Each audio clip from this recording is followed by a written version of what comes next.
Üstünde kunduk eti baktın biri robot kalatımız. O da biri öse de bir bar tokağı. Tokağı bu yanbar inen bir tane yaktak bit. Jonton tuttuk kutta. Jonton çağınay jonton tuttuk baktın. İhitten ayak kelle jurattan ağaldılar ondan öde sine. Öse de kara kara da kasında gün ağala bitti turallar. Onu kaçtı tuta diye yaptı. İyi kadar. Kaçtın ikini deli heger padoga var. Diceni ikinci deli heger bir yaktak. O da kiletin kaskı tutağı değil. Kiletin ınaatın tüet mehek tutak kiletin. At ete üst mehek 15. Ubahetin üst mehek 7 olma tutak. Onu bu prodüksiyondan kanları bataran ne yaptı? Produksiyonun tabu manın ödege çağına mağınga ulanlar hina ayağı.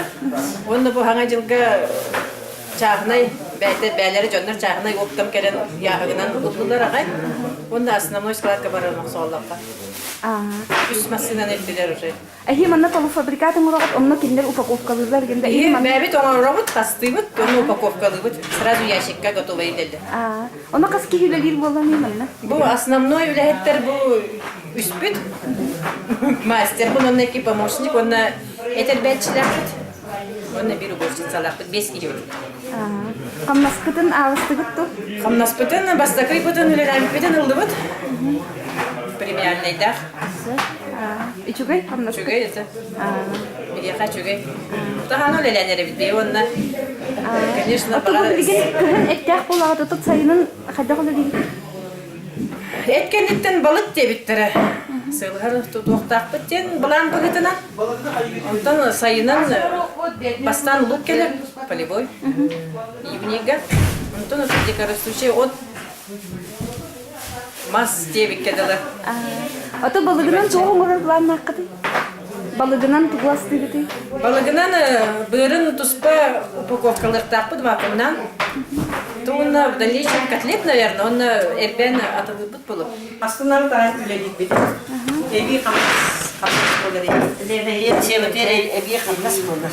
Оны да жиер алырыкта. Алырыкта керел үлелер. Onu prodüksiyonun canlı çok çiller ettim. Buralar. Чуй дилер. Сага жылга лакайылдар.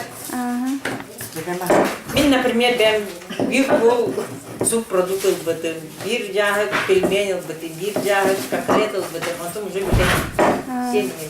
Мен Натуральный парсы bir yaşında. Atın sığınızın çok çiller ettim. Нормальный, сыносы нормальный. Мен пенсионер кейін, например, мен паршы туынан яшығынан ылбытым, мен нормальный. Это ходжанларды чуге. Парш, бөлем парш. Ben astanan уже аңары бүттіде паршым аңары. Parta bey dedi valla. Тоқта бұққағына келсе, бән үлелер боланы сыйлағын.